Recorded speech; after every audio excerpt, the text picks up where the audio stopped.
Good evening, everybody. This is Dr. Rao. I have a lovely topic I was working on, um, and this is about really living vitally, right? Vitality in life.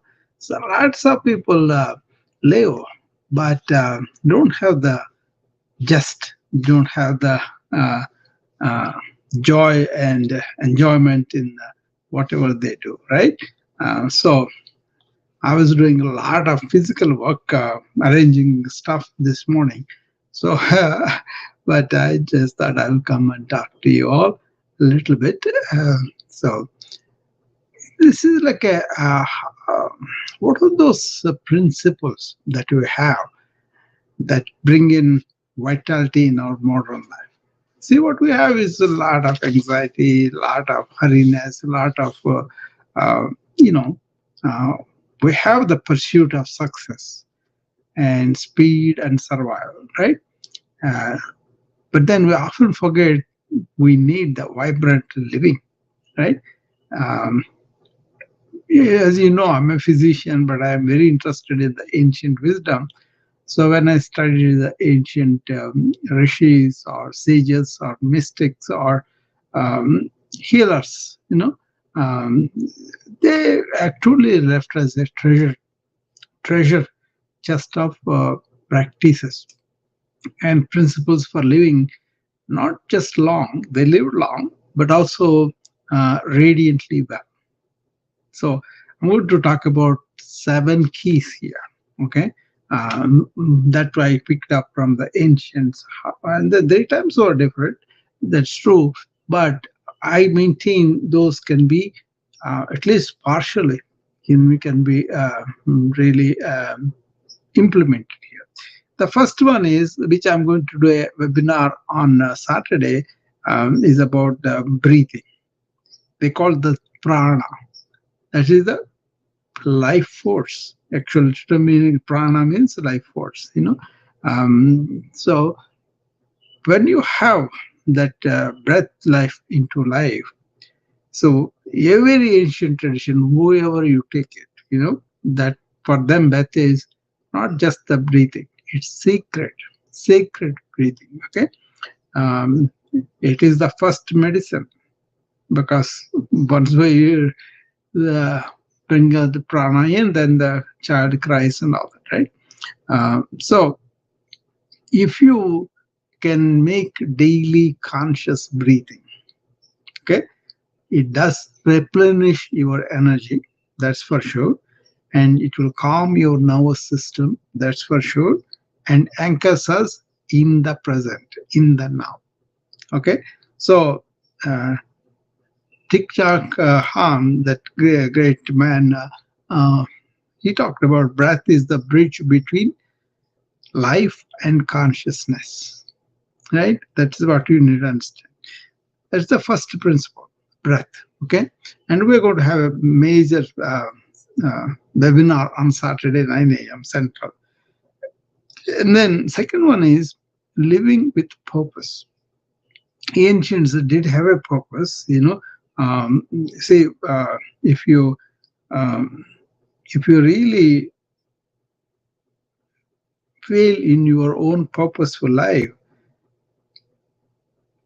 that's not good enough.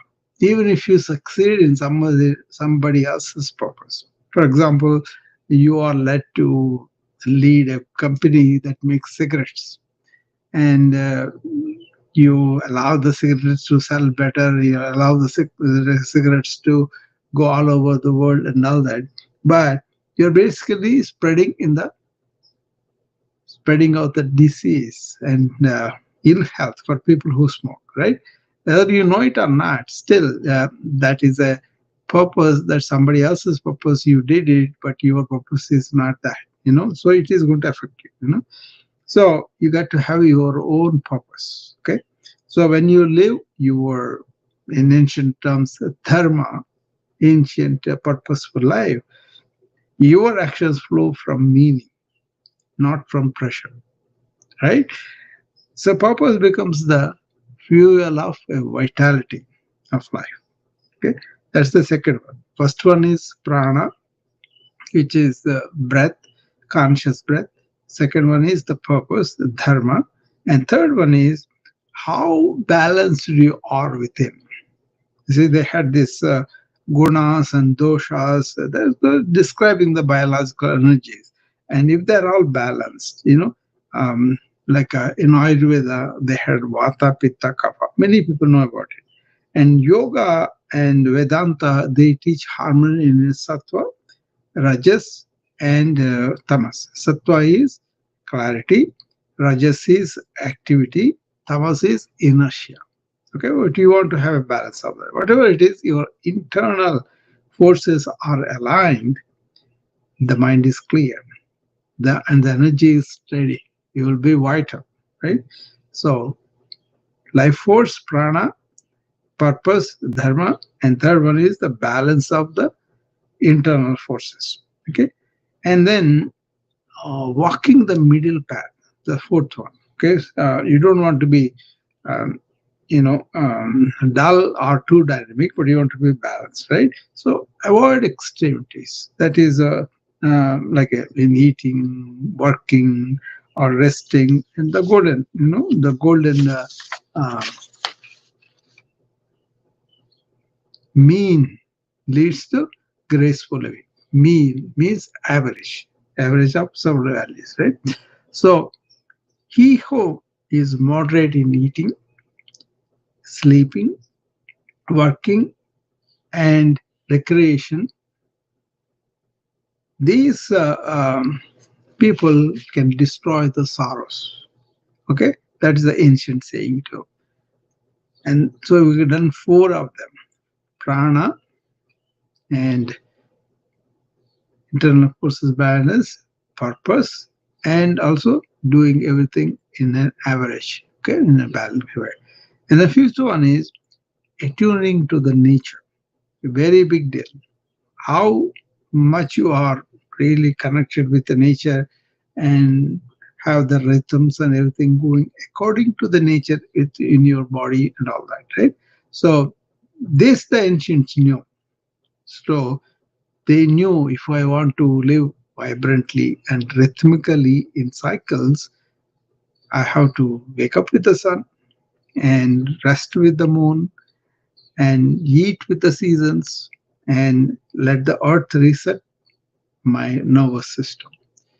And they followed that, but nowadays we have messed it up. We have no concept of that. Okay, that's why tuning, tuning with the nature.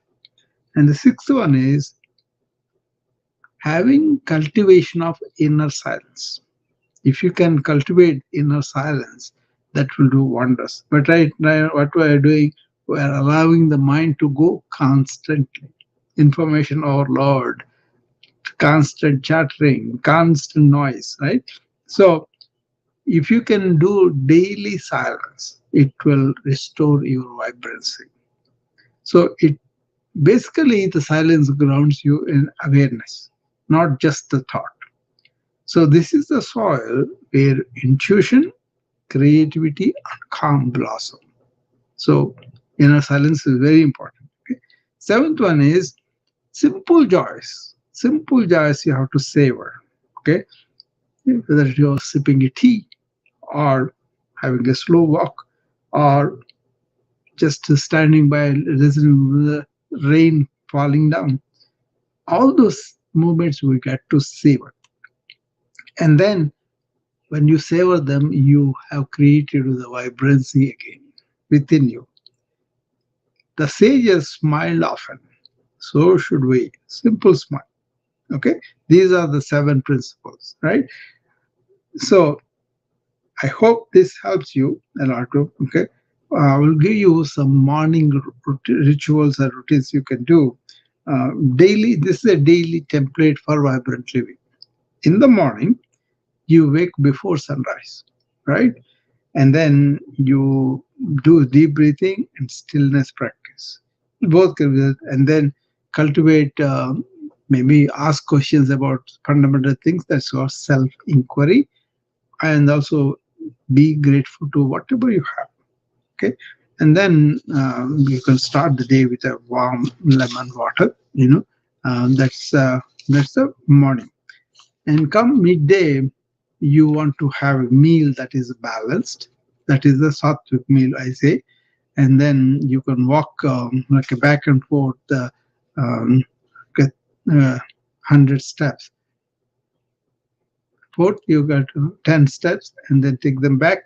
That is 20 steps. Do that 5 times. Within 10 minutes, you will complete 100 sapta shatpavali.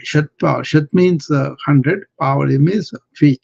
That's what they practice. Very simple. You don't have a big mechanism for it. Wherever you are, whichever you are, just walk front and then back. Walk front and back. Don't turn the directions, just walk back. Okay. And then uh, always focus on one task at a time. This is my mantra all the time, right? Then comes the evening and wind down time. What you do is don't do anything major, athletic and all. Be gentle movement, maybe stroll, maybe something that you could do in the garden, whatever, right? Okay? And then read something that will stimulate your wisdom or gives you wisdom. Not the adventures, not entertainment, but more like what can enhance you. Okay. And then just before you sleep, you want to cultivate silence again. You want to review all the day's events and then put them aside. Don't cling on to them. So unwind your body, unwind your mind. And when you unwind the mind, you go through all the reactions. So this is morning, afternoon, and evening. Okay. So if you align with breath, with purpose, with nature, and with your true self, living vibrantly is a breeze.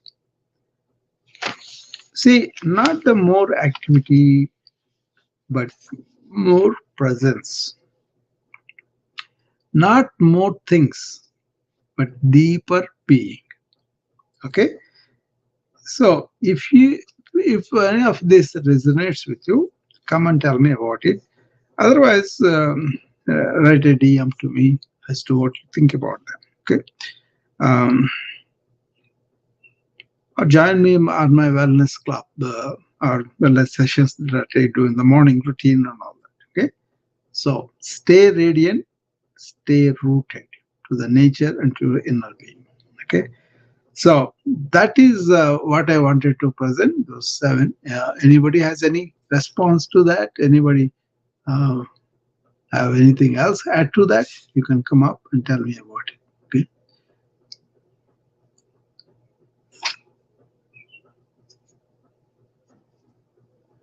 This is a philosophy of my company, Be a Pal, where I started with wanting to help people with the root cause disease. That's how I started in 1997 when I opened my own um, practice. Right, my practice was we are going to go to the roots of our illness and also we'll treat you for the disease. But not only just treat and send you back to the same conditions where you're getting all that. For example, if somebody is not eating well and his diabetes is pretty bad, obvious, right? But we go a little bit deeper into the person's habits, the person's exercise, person's sleep, all that. So I helped a lot of patients like that, and I was very proud of that. It's not a question of just treating them. Suppose somebody comes for bronchitis, it's very easy for me just to give prescriptions and all. No, I was looking at what kind of quality of air he has, or does he smoke or not is fundamental, but also finding out where he's living, what's the air quality there, and how can he can use filters and make himself much better. And also going into a lot of crowds getting these infections, that was also very much seen, right? So we kind of went into deeper aspects of livelihoods and lifestyles, not livelihood, lifestyles, and found out how they are doing it, and then advised them the pillars of wellness even then. Okay, and that progressed into I wanted to change the health systems also. It starts with the individual, no doubt. Everybody is responsible for keeping the wellness better. That's why I wanted to teach proactive wellness measures, like I went through today, to people so that they can take care of problems even before they arise, right? Or in the beginning, or when they are very small, you can handle them better. Okay, it's not just a prevention, but it is by proactive wellness. Is maybe prevention on steroids. You can say that's what I'm interested in. So that's what I'm promoting as a movement. Everybody think that okay, I'm going to take care of my wellness. I'm going to attend to all the behavioral patterns, all the modern creature comforts, and everything that I got used to without me knowing, or without me parents or the school or the culture is telling me. And actually, they rob your vitality because they make you work, work, work, and they don't let you take care of your being. And then there are no real good things about about diet and activity and sleep. These three, modern life is really robbing us. So just to be aware of it, and you don't have to blame all that. Just understand and behave intelligently, right?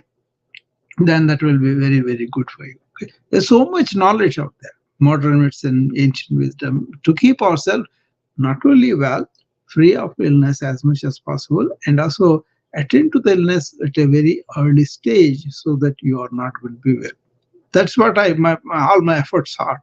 I want to make this proactive wellness in everybody's life. That means everybody says, hey, let me stop at least one day a week and think about what am I doing for my wellness? Am I well or am I not? Am I thinking too much? Am I doing too much? That kind of thing. Reflection on your lifestyle.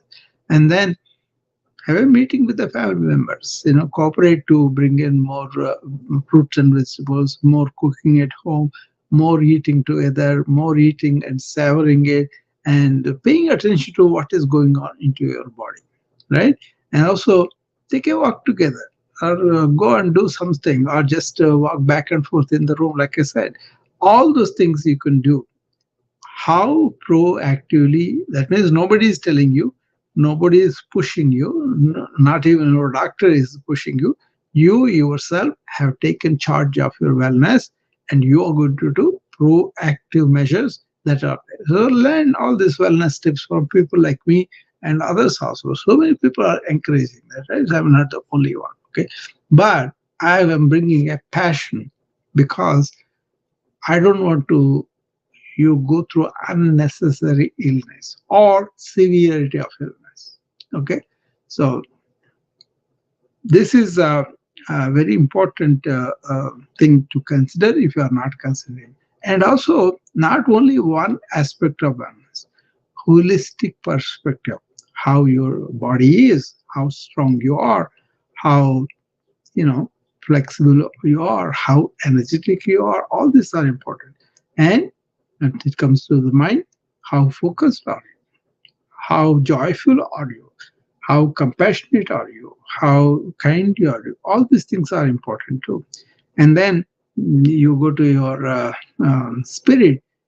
What is the spirituality for you? Not going after the isms and then making fundamental mistakes of turning against other people, or not able to get rid of the ego. That's not it. Transcending the ego, getting harmony with yourself, with the family, uh, with all the society, communities, whatever you do, that all will be great. So a life that is physically without pain, without discomfort, a mind that is tranquil and focused, and a heart that is giving and contributing to life wherever you are. And also the spirit that is really realizing we are all in one energy and staying in that energy. Okay, so all the seven principles, remember them. Very, very important. Number one is the prana, that is the breathing, deep breathing. We're going to do the special session on that.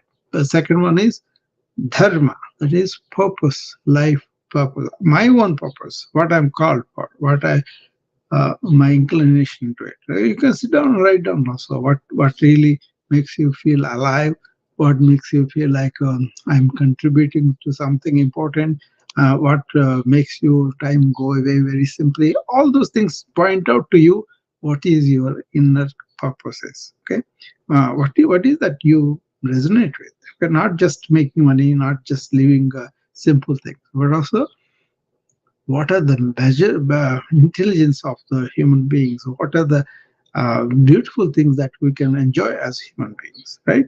And then have the balance with your inner forces. Okay, and then take a middle path. Don't be in extremes at any time, and then tune with the nature, and then cultivate the inner silence.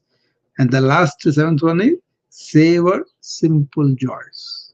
If you can do all these seven, and you can go through them and see whether you are doing any of that, or you can improvise them. You can have any questions, DM me. I'll help you with a lot of things.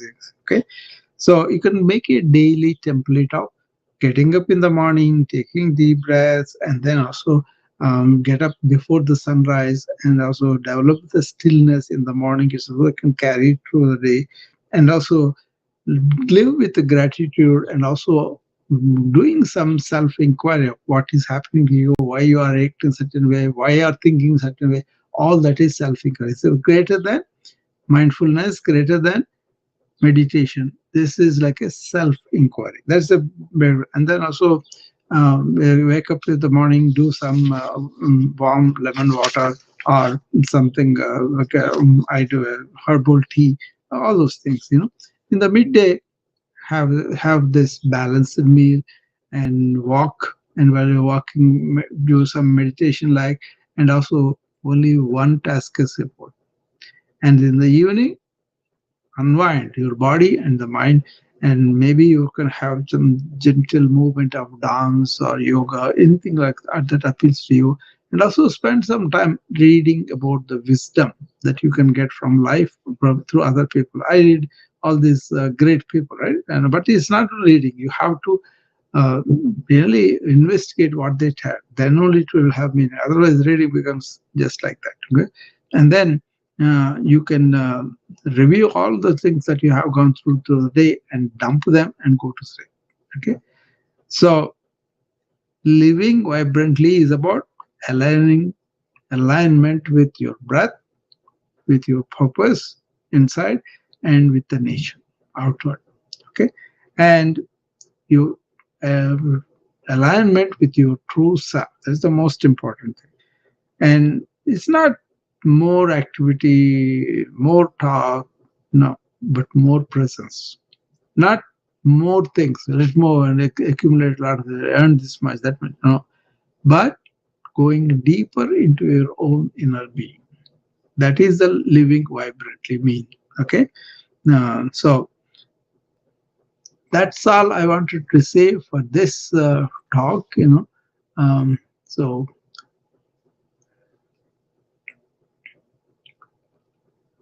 I, Peter. So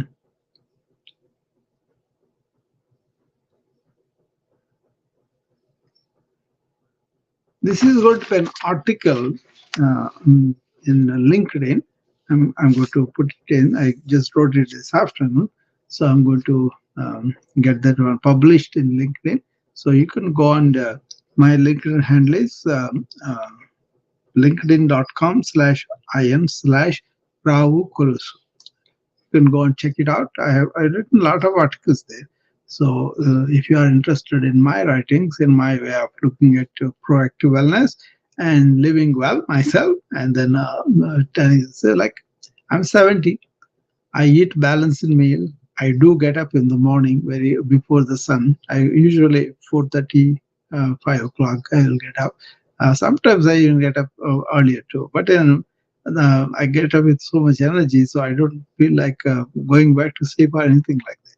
I get up and then do a lot of uh, my work, and also a lot of just staying with myself. And then it's kind of a morning routine where I really establish myself in awareness. And with awareness, I come and meet the challenges of others. There will be people who want to consider me. That's fine.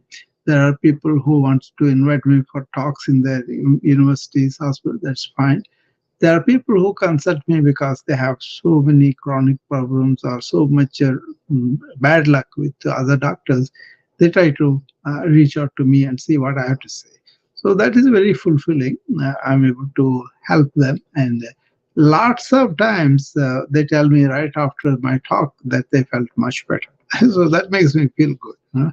But a lot of it is just they are not looking in a perspective that I'm looking at life. And once they are directed to perspective, they knew answers, but they are not doing them because they are not convinced about them. Okay, your system tells you what's good for you, but you have to listen to that. There is a body intelligence, there is a intelligence, IQ, and there is the emotional intelligence, and there is a spiritual intelligence. It depends upon where you are. Are you sensitive enough to listen to your body? Are you, paying attention to that? Are you really having the smartness where you say, maybe I don't know, let me find out? And do you have empathy to other people, to have this emotional intelligence to understand people and help them better? Or do you have a perspective that encompasses everybody and you are a gentle, loving, kind spirit in your inner self, how you are? Okay. And then you can go like that. Okay. So have vitality in your life. Join my proactive wellness club if you really want to understand these things deeper and you have some chronic conditions in which you cannot really uh, go about. Okay, a lot of people suffering with pain, suffering with suffering, right? Because they cannot really go beyond it. For them, these are tall orders because they may have illnesses that are pretty, um, you know, producing a lot of symptoms, and they have to take medication. That they have more problems that too. So my principles are really for people who are healthy, but also who want to maintain that for a long time. But if you are sick, if you are chronically ill, definitely we tone down the suffering, tone down the pain, and also expand your perspective on how you look at illness, chronic illnesses, multiple illnesses, and all that. So you have to understand both of how was the health and wellness in ancient times. How did they live so long, so well, so inner resilience that helped them to deal with any number of external conditions, the deep freezes of Himalayas or the dark and wild animals of the deep forests. They went into all of them. They learned to be inner resilient for all those challenges, inward and outward challenges. And they were able to do much better because they had a routine that gave them this inner resilience, inner capacity, vitality, vibrancy that I'm talking about. Okay, so see how you are getting up. What do you do in the morning? What do you do during the day? How do you use your brain and mind and heart? And what do you do at the end of the day? If you can review that one day and come to different conclusions, oh, I'm doing all these things, don't be uh, blind just because the culture says so, you are exceptional, you are doing all that. No, human beings are exceptional if they can find out what they are. Not because one race or one country, but the collective consciousness, collective wisdom is there. If only you don't have the limitations of identifying yourself. Oh, just because I'm living in this country, I'm exceptional. You're not. You know, there's so much breakage of spirits and uh, burnouts and stressed out people in America. I'm treating right now. There is no inner harmony. There is no outer harmony. There's so much violence, so much of chronic disease, so much mental health, so much going on. You don't need to. That's my point. Okay, you can learn and improvise yourself on an incremental basis.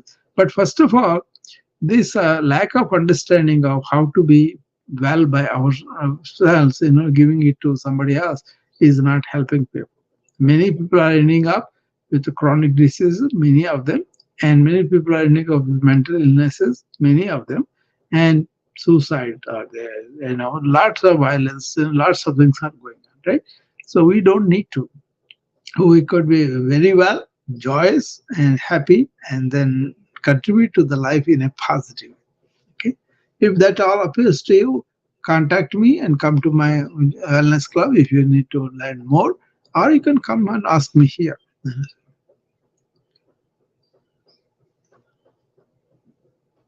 So I just want to be brief and give you a few pointers. If I take each point, I can talk a lot. For example, you take tuning with the nature. How you can do tuning with the nature is very simple.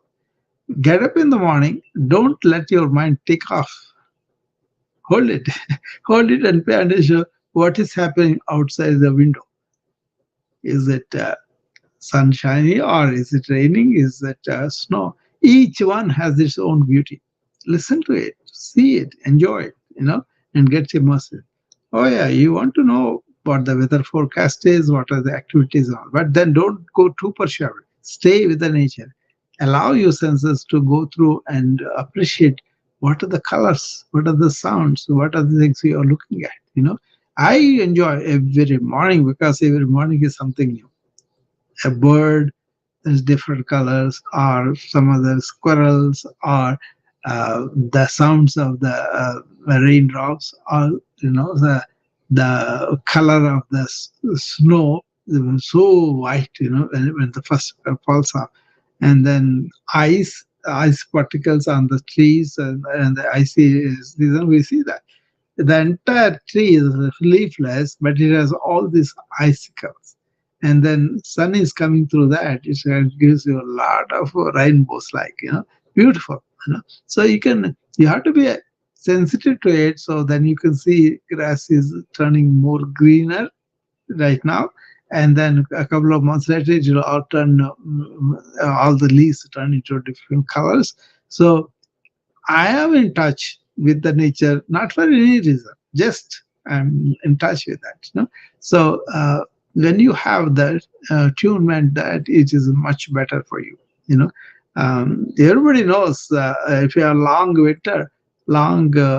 nights in the winter, people get depressed because they don't have energy. So we use the solar panels and LED lights to cure them, right? But then you could do the same thing in the morning. Get up and go and walk for 15-20 minutes in the sun.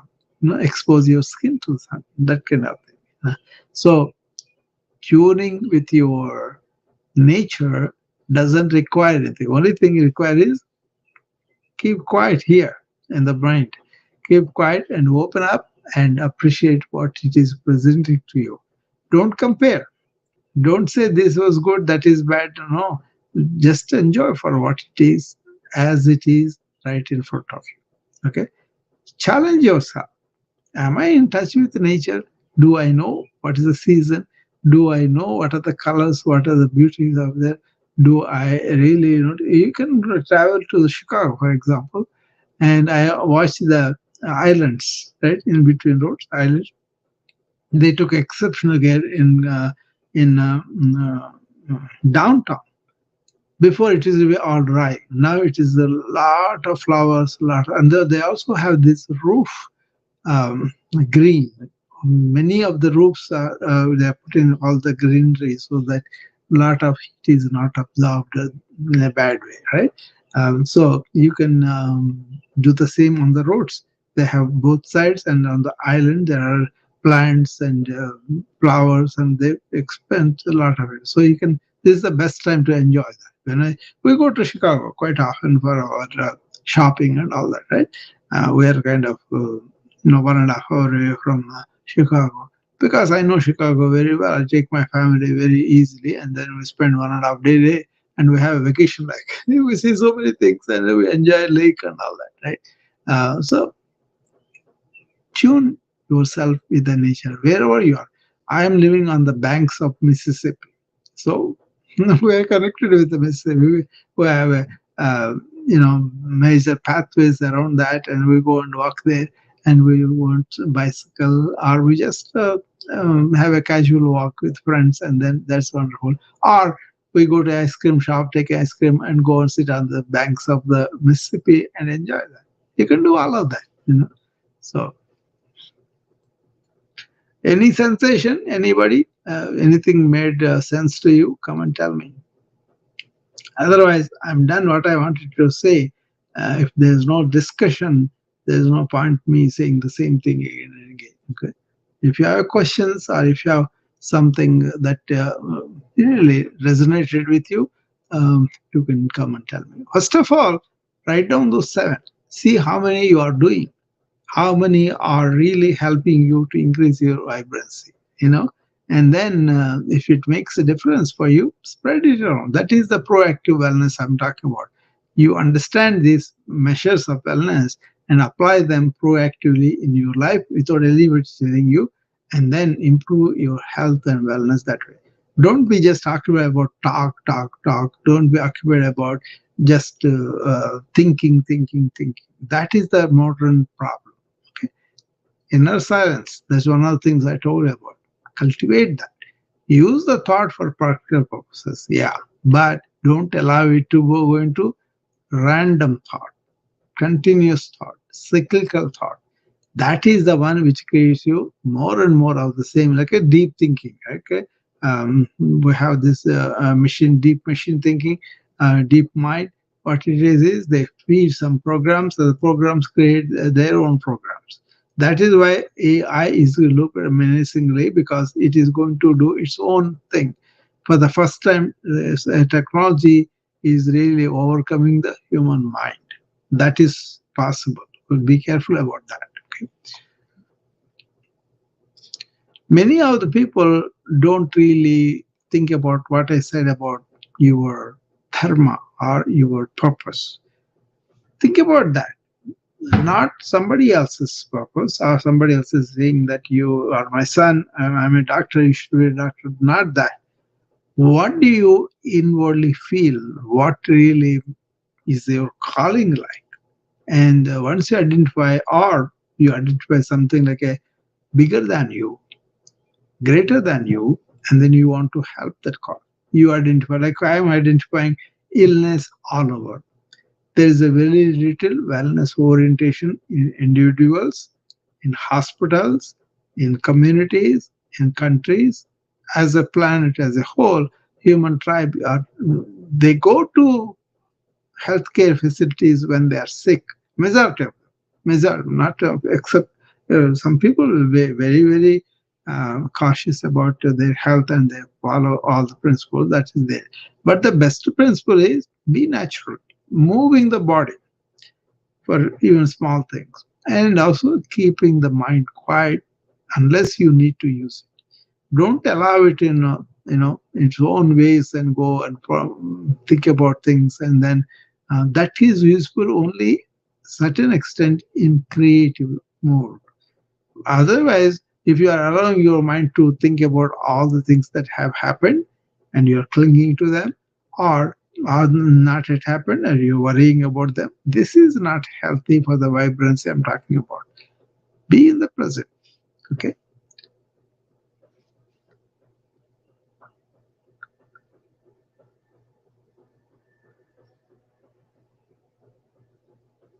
I would be very happy if somebody comes and says, I'm doing all the 7 that you enumerated here. That would make my day. If anybody can. I'm sure maybe some doing 5 or 6 or 7, maybe some of them, but I would like to see one person doing all those 7. That would be a challenge for you. Not that I'm going to give you a reward or anything, but I'm just going to say you are my hero. Like that's what it is. Okay. Maybe Peter does all the 7. Peter, do you do all the 7? You should come and tell me whether you are doing it or not.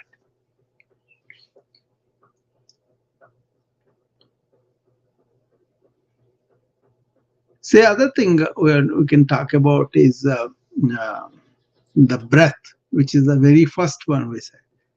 Yeah, people do with the exercise because they're forced to, or people do where they're walking briskly. That's all okay. But what I'm saying is, can you cultivate deep breath in your daily life? For example, as a doctor, I have to go to the clinic or hospital, right? And nowadays, I don't have to because I'm retired. And then when they call me, I go. Otherwise, consult me, I go. Otherwise, I don't have to, right? But I do go to different people's houses and all that. They ask me, or maybe I go to do some lecture somewhere and all that. But wherever I'm going, I have occasions where I use that to improve my deeper breathing. See? So, for example, I get up in the morning.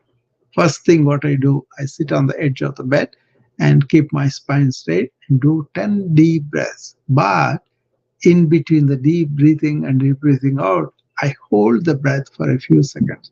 This was taught to me by a yogi who is now 109 years.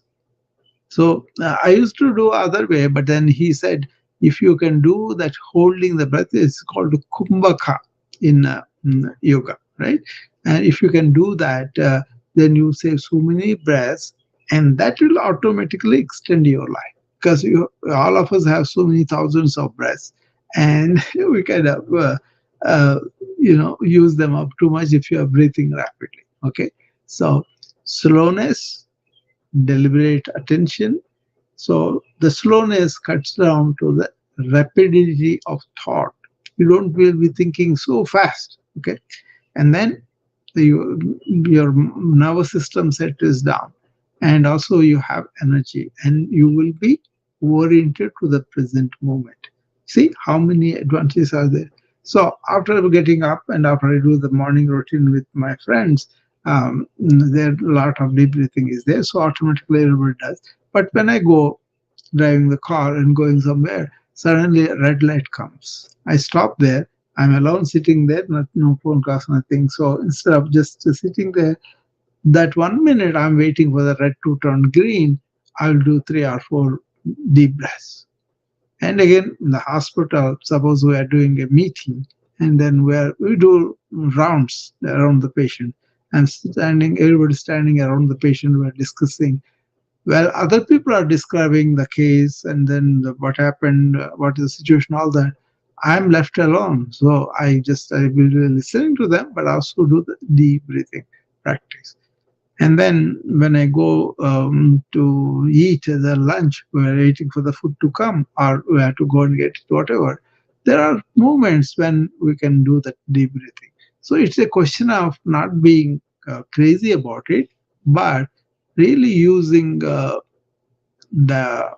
actual process of conscious breathing that is deep, that is by ourselves being aware of it. That is actually, I teach doctors to do that 1 minute every hour, at least 5 to 8. They will do that.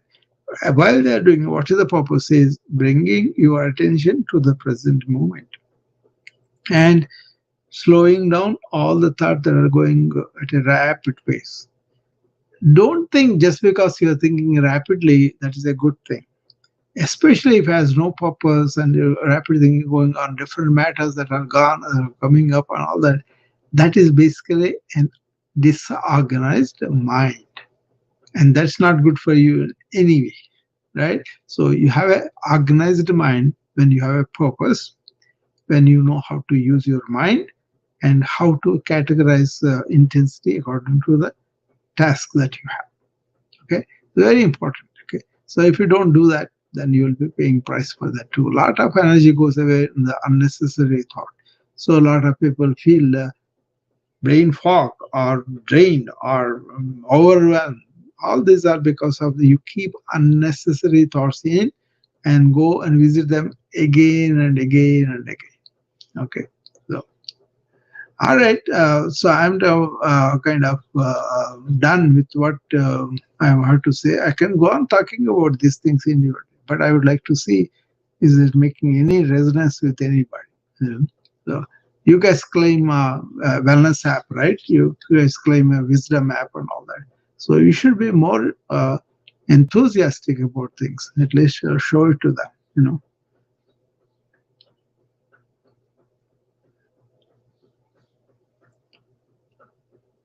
Peter to the rescue, finally.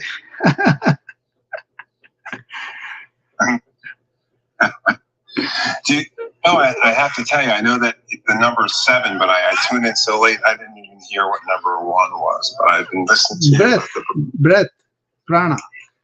Prana, okay.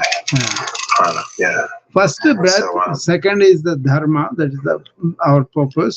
Then balance internal forces, and then walk the middle path. Don't be extreme about things, That's the fourth one. And the fifth one is tuned with the nature, and also cultivate inner silence. And the last thing is savor simple joys. So I've done all 7, but I don't do the majority all the time. I gotta tell you that, man. That's good. That's good. All 7. I mean, once you are doing it, you'll do more. Yeah. See, other thing is like that's a very good thing you said, Peter, because what is happening in the modern time is what is not good for us. Sometimes we think that is good. For example, inner silence. Yeah. Unless they are praying or doing something like a very important thing, a role that they have, a CEO or somebody, they don't have time categorized for this inner silence, because they are built to like because people are built to believe that the more I think, the better it is. But how you think is important. This is where the organized mind versus disorganized mind. I'm not saying they're bad or anything, but many people are disorganized mind. And that's a powerful tool. If you don't take care of them, if you don't understand them, it will take you average. See, they say your mind is your best friend or worst enemy. Worst enemy, depending on, That's very true. And also, if you don't take away these toxins that you're accumulating, even the toxic thoughts, suppose I said something nasty to you, and then I have gone, I forgot about it. But you are going on savoring it. Then you give life to that, and that's so damaging to you. The one who is the culprit, I am gone, but you are still living with it. Yeah, it just stays with you. Yeah, you hold it. Yeah. So important. I got to tell you though, I just in the last few days since you announced you're going to do the breath workshop, I've been breathing more deeply and more often because I kind of fell off there for a while. I'm going to blow your mind with one new thing I got today. I was working on it. I know about this. There are in the prana, that is the life force that you are breathing in, there are 5 different varieties. I'm going to describe them to you and then tell you which system is taken by which one. Wow. Okay, that's deeper. That's definitely deeper. That's definitely deeper. But for example, you are an elderly person, for example, and you have some prostate issues, right? Doing these pranayamas that are oriented to the pelvic organs, you will have much better luck with these reproductive diseases than otherwise. I just want to throw a carrot there. I'm showing how deep these things are. And that's why I never stop to see the ingenuity of the ancients. Because if you come to me, I'm a physician, I may give you a pill and say, oh, you'll be cured. I'm so great, you see. But you go to them, they say, no, don't take anything. I'll teach you something. You cultivate this. It may be slow, but you'll be on your own. You don't have to depend on anybody. You don't have to pay money also to anybody. That's beautiful. That's beautiful. That's so beautiful. Yeah. Then I think sometimes some of these things, because they don't cost money, maybe we don't think they work, but like this is one of the best things in life, like breathing. I love it. I said, really enjoy it. Yeah. And it's free and it has such a profound impact. It is there. It is there. The thing is, we didn't go deep into that study, but these ancients, they used meditative awareness to be in touch with everything that's going on within themselves and in reaction to the life. And to life as well, yeah. So they have a science, years of experience. All you have to do is understand the intricacies, the deeper aspects of these wisdoms, and then understand where we lost them as a civilization and how we can bring them into life now. That is where our own so-called knowledge center and all that can make you not be open to look at them like a real scientist. A real scientist will not say what I know is the only thing. He will go for what else can be there. See, and then what else? So everybody who is quoting, oh, science is good, everything is bad, they're stupid, basically. So we don't want to listen to them. We want to open our mind and then really go from there. Just because you come from the Western half doesn't mean you have a evolved intelligence. No. Just because you are Eastern, it's not that you are in tune with all these wisdom practices. No, that is a reality. So what I am trying to do is, I became a physician without knowing all these, healing systems. But when I tried allopathy for so many decades, just through allopathy doesn't help us completely. It does help in acute conditions, surgery, vaccine, so many good things. But when it comes to chronic diseases, when it comes to our vitality, when it comes to our mental health, it is not working for us. So that's why I looked at the old system. Now I kind of save a lot of money on medications, a lot of money on my energy, and more importantly, not lacking the disease, but gaining this joyful state that we can have with the weather, with the nature, with the food, with the relations, with everything. That kind of, Peter, you should come up and tell me something about these 7 things I was talking about.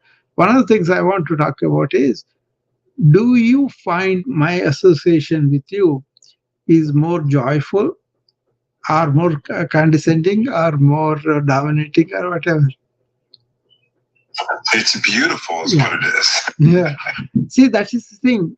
There is a beauty in your relationship just being human beings. Yeah. I don't have to be a role of I'm your guru or no. We're just exploring together. We are kind of learning, Yeah. I have the same attitude with my patients. It's not transactional at all. Now that's the beauty. That's it. Once it is transactional, it's gone. See, the beauty is I care for you just because we are friends. I care for you just because we are human beings. Right. Why do I have to care about what race you are, what color you are, what role you have? You can have all of that. Instead of that, what it is that energy of relationship, that is beautiful. That's beautiful, really. And that is possible with this understanding the richness that is within us. So I don't have to depend on Peter for anything like that. Right. But the moment I have ego, then I say, oh, he has to say things to me to please me. None of that is there. Right. You see, that part is missing in modern understanding. What you can gain by ancient inner silence, inner understanding, going within yourself, you can bring out that diamond within you, which is very, very, very, very satisfying to you. And it's our most natural state. It really is. It's the most natural state we can possibly be in. Exactly. That is correct. We get away from it. That's where the suffering comes in, the attachments. That is very true. It's a natural state. It is there with everybody. We cover it up. That's all. Yeah. When I was thinking about breathing yesterday when I got off the phone, when I got off the call with you, I was thinking about children, they know how to breathe. You see kids are walking around and they're breathing heavy, they know how to breathe. And it's at some point, I just think they kind of lose it. No. That the education is unconscious breathing will happen, but it is making it conscious effort and also drawing upon the wisdom of thousands of years of experience of the yogis. It's already done. Yeah. It's already done. Not only that, they explained it in a scientific way. These five energies I'm going to talk about, they explained which one comes, even for waking up, sneezing, also what is that energy and all that. It's amazing. When I first read it, I said I was bowled over. That's why I'm saying you'll be bowled over too, because the intricacies, the fine things that they talked about. And then, for example, I use this for people who are performance anxiety. Go on the stage, they get nervous, right? So there's breathing where you kind of breathe out completely out, right? Forcibly, and hold on to the breathing and then suck the abdomen more in and keep there for a few minutes and let it go. What happens is this kind of attacks that burst of stress hormones that you get with the anxiety, they are nullified. Right. So anxiety is nothing but it propels itself, right? And that cycle is broken. So how useful was it for somebody? I showed it 3 times. She did it and went and she said, "Oh my God, this is so much different. Before I was to die on the dais," and she felt it right away. Yeah. And I think this is like this one thing. If we just do I always say, like, we just do the one thing for our wellness, breathing.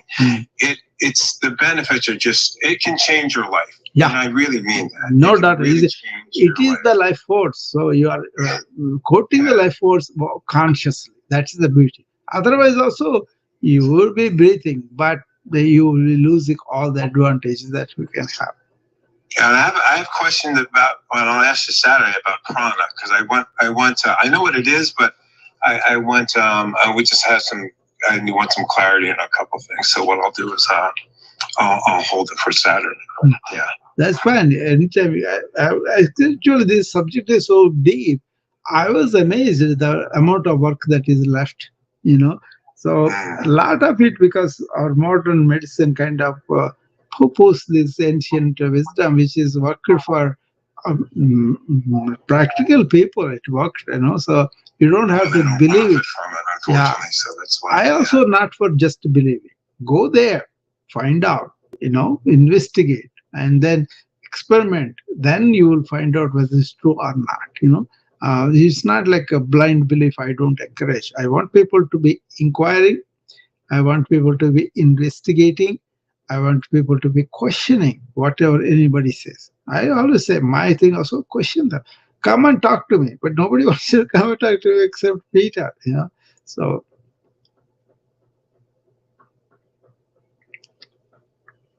we enjoy a beautiful friendship between me and Peter. I consider him a friend, and so I don't even allow him to say I'm his teacher or guru, whatever. I'm not. I'm just exploring these things with everybody else. And that's the best way not to increase our ego, So a lot of problem is other people may say things not really, make me an egotistic person. But if you are not careful, you will build that ego, that you are so great than anybody else. You don't need that. Why do you need that burden? So, anybody else has anything?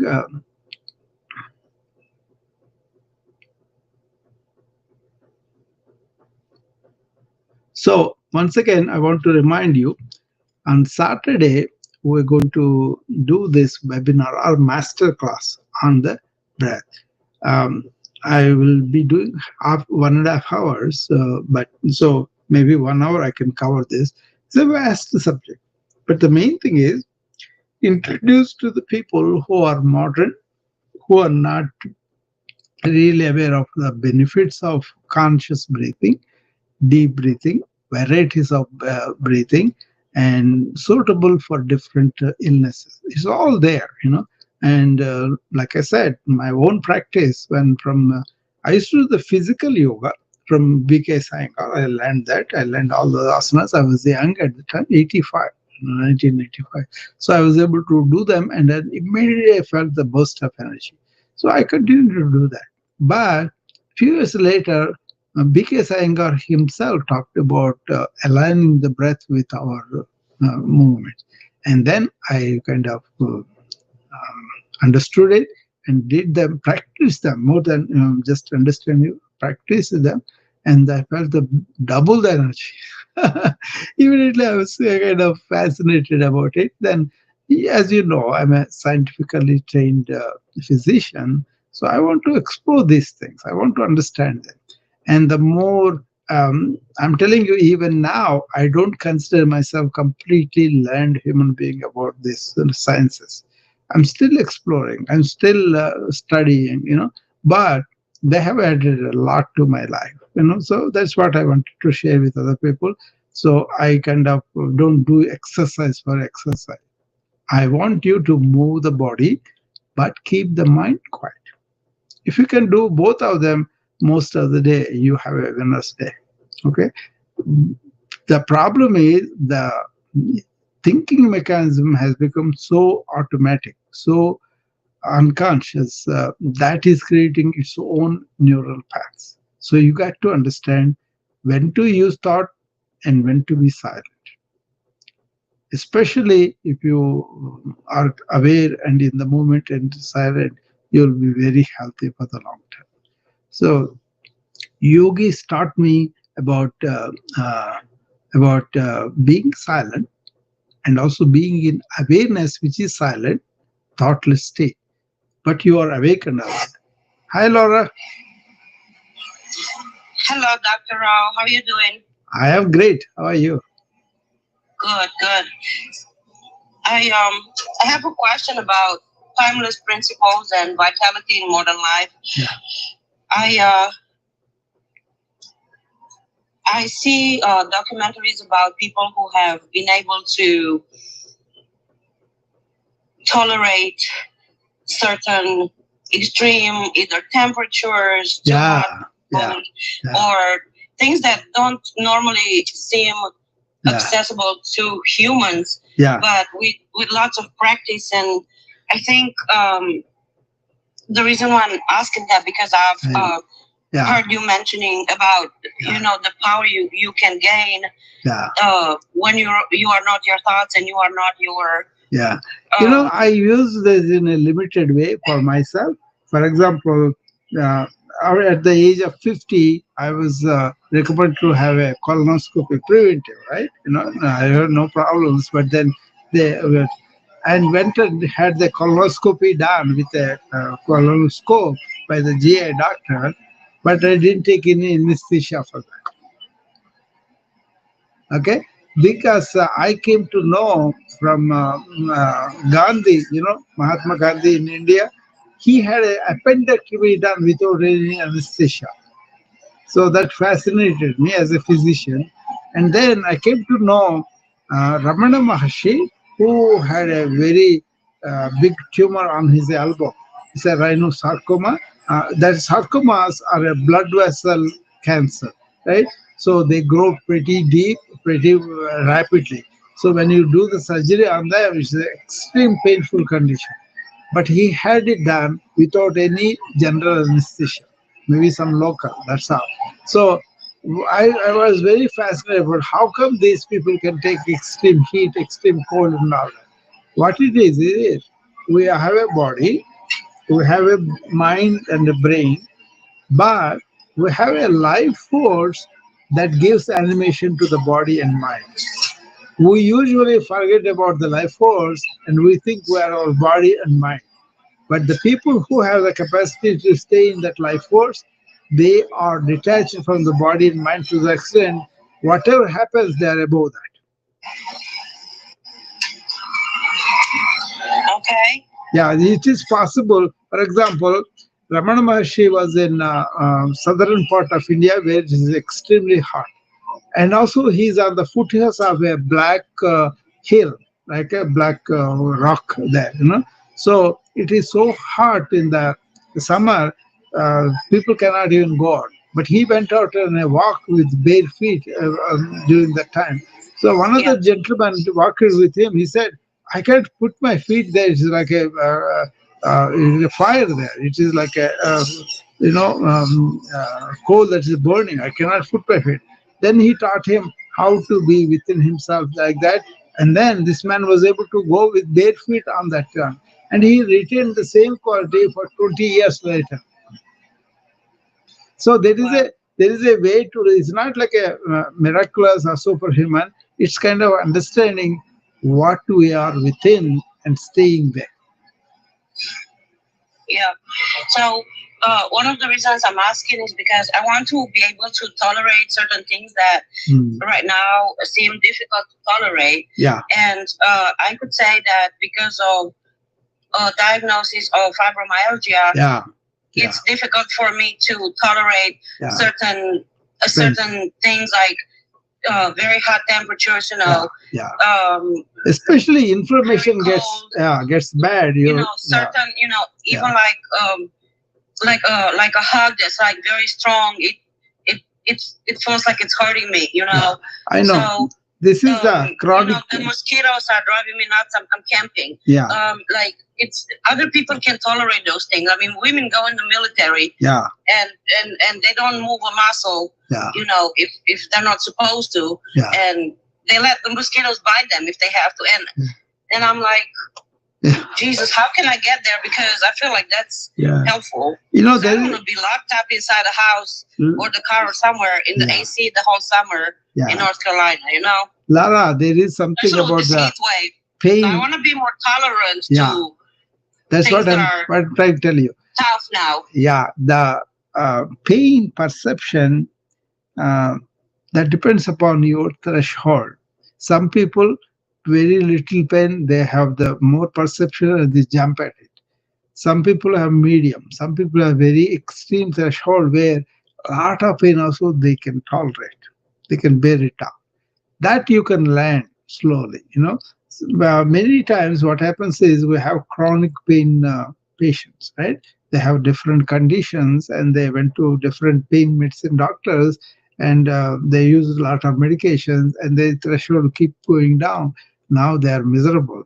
Nothing works for them. So those kind of people are trained to work within their pain. The first principle we teach them is pain is inevitable, but your suffering is not. Your suffering depends upon how you trained yourself for the pain threshold. So that can be taught, that has to be understood. It doesn't happen just like that, You have to unlearn all the things that you learned so that your own conditioning come in the way. And then you have to learn new things about yourself, about your pleasure, and experiment with it for a long time. Then you will get it. Otherwise, fibromyalgia and related conditions, they're all chronic pain conditions which get worse if you use unnecessary medications a lot. Okay, so you have to understand where is the role of the pain medication, how much I should take it, how I should cut it down, and all that. So it's a really difficult problem for the patient and for the physician also. But usually, yoga gives you, for example, you want to flex your knee backward and hold on to the foot. Initially, you may not be able to hold on to that high. You may come only halfway, right? But then you let the body train itself slowly. Training means you have small goals, you extend them. And then you give the body to unlearn its bad habits and learn new habits. That takes time. But if you are at it, if you do slowly, actually yoga teaches you how to do everything without pain, but with enjoying the stretch, enjoying the whatever you feel, So, for example, fibromyalgia, it helps you to stretch the muscles much better, deeper sense of stretch, and that stretch itself takes away some of the pain, because otherwise you will have. Okay, these are things I do with my Proactive Wellness Club in the morning. The chronic pain patients of arthritis, chronic pain of cancer, chronic pain of drug addictions, of coming out of it. So many people, right? Some people have amputations of their limbs done, but they still have this phantom pain. The foot is not there, the lower extremity is not there, it's already amputated, but they still feel that pain. That's what we call phantom pain, right? Phantom limb pain. Those people are so very, very difficult. Okay, that's what I do in my Proactive Wellness Club. Nothing is instantaneous, but understanding is there, but you have to keep on repeating the understanding within your own mind. And then you have to exercise slowly, advance your capacity slowly. And once you get it, once you're sincere, it will go faster too. But like I said, pain is inevitable. Everybody has pain. But some people take a lot of pain, some people cannot take. So the people in villages, for example, in India, they didn't have this pain medication availability at the time when I was in medical school.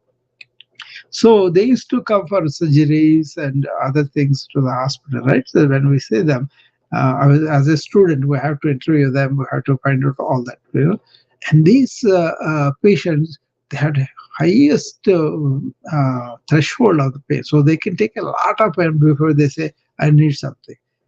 They gained mainly because they never had any pain pills to take, So that's why pain pills is like a modern thing that gone wrong, and now a lot of chronic pain is there because this practice of giving pain pills too liberally. Like M&Ms, they give all the Tylenols, Motrins, and all the even the the all the narcotics that they are using, that is really destroying people's lives, and they're getting addicted. They cannot get out because there is no mechanism to make their mind stronger and resilient.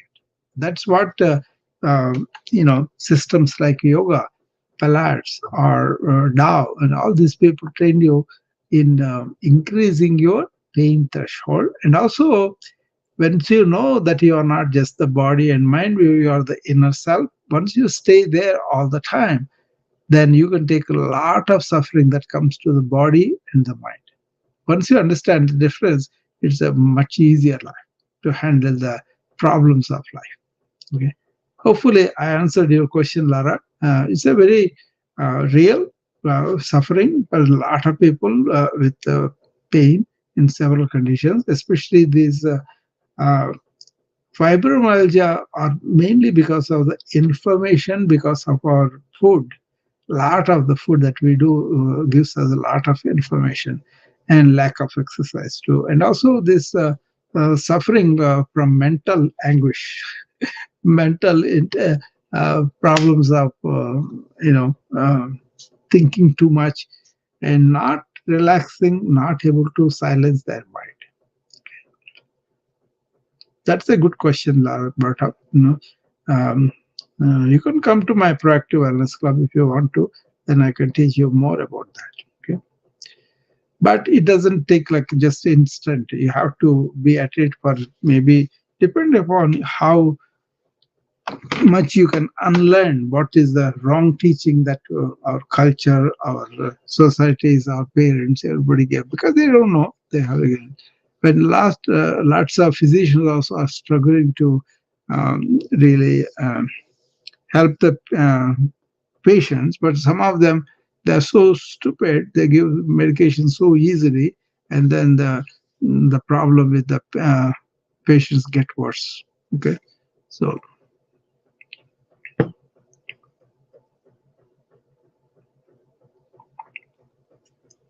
in my own case, I have not taken even Tylenol. Maybe the last time I remember was 2014. And afterwards, I never took aspirin, Tylenol, Motrin, none of the medication. So it's not like a superhuman thing. It's more like having the knowledge, having the right understanding, and being intelligent about it. I say, my patients, you all can do that, provided if you understand, if you make an effort to unlearn the problem things and then learn new things and then go like that. Your mind dictates a lot, so you got to understand the thinking process, you got to understand the emotional connection, you got to understand your own inner mechanisms that are going on their own, all this. Okay,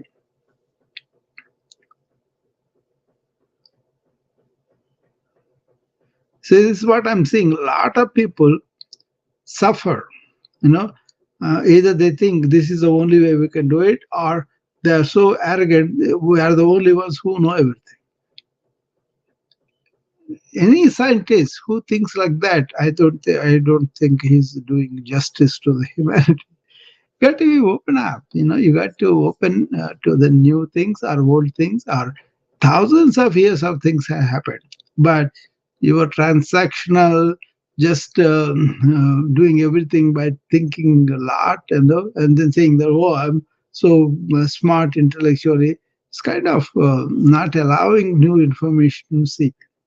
The same thing happens to the patients too, because see, they are trained in a certain way by so many doctors, so many nurses, and all that, and they ask for these pain medications right away. For example, when you get admitted to the hospital, you may be having pneumonia, but you also have, apart from the antibiotics and oxygen, whatever orders you need, breathing treatment, oxygen, whatever, right? Underneath, they are called PRN orders. That means whenever you need them, the nurse can give that medication without asking us. So if you allow the PRN to go and do it, if you are nauseous, they give nausea medication. If you have pain, they will. But then they're too liberal about the pain medication, so they let them not develop this pain threshold otherwise, and that is done because they think, oh, I don't want my patient to suffer with pain. So pain could be an indication, but pain could be a real problem down the line if it becomes over the threshold and you created a monster by yourself. Okay, that's why there's so much drug addiction, so much fentanyl deaths and all that. So American culture is, let us enjoy everything, let us explore our senses to whatever it goes. Big mistake. Let us withdraw the senses, aparigraha, not aparigraha, pratyahara. That is the yogic term to withdraw senses, to not allow the senses to go out there and exploit everything. Sensory enjoyment is very minimal in human experience. Inner quietness, inner silence, inner dignity, inner peace, that's very valuable. You cannot reach that when you depend upon, for every small thing, you depend on some external source. That's the problem with the Western culture. You develop the ego like it is a precious thing, and you allow the sensory gratification quite easily. And that you have to understand and get out of it. Okay. I mean, these are big topics. I don't mean to throw them at you, but because the situation has come, Laura brought up that chronic pain. But what I'm saying, Laura, you can have that pain, but you can develop the pain threshold so you can tolerate a lot of pain. Okay, you may be already doing that, but much more so. And also understanding what is this fibromyalgia, how is it happening, what is I'm doing at the cellular level that is really producing all this information. How can I reverse that? So the best thing for you to muscle massage and muscle relaxation with the stretches that are aerobic, that means yoga, deep breathing and stretch, and also really allowing weather patterns, everything to adjust to your condition. It takes a lot of customization, but even if you have fibromyalgia pain, you may not have to take pain medication until it becomes something. He's not suffering, but you're tolerating, okay, bearing down, okay, that kind of thing.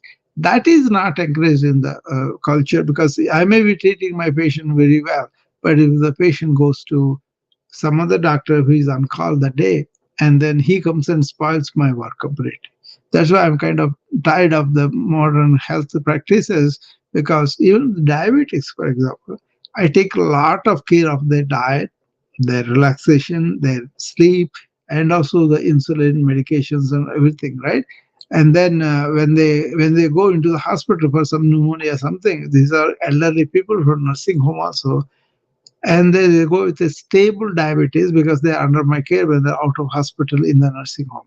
But once they go there, this hospitalist system now, we are not going to be on call in the evening, right? So then what happens? The people will spoil my patient's diabetes condition and send them to me completely. All my work is gone. See? Okay. Hello? Isaiah? Hello? You got to unmute yourself to talk to me. Okay, maybe a mistake. I don't know. Okay.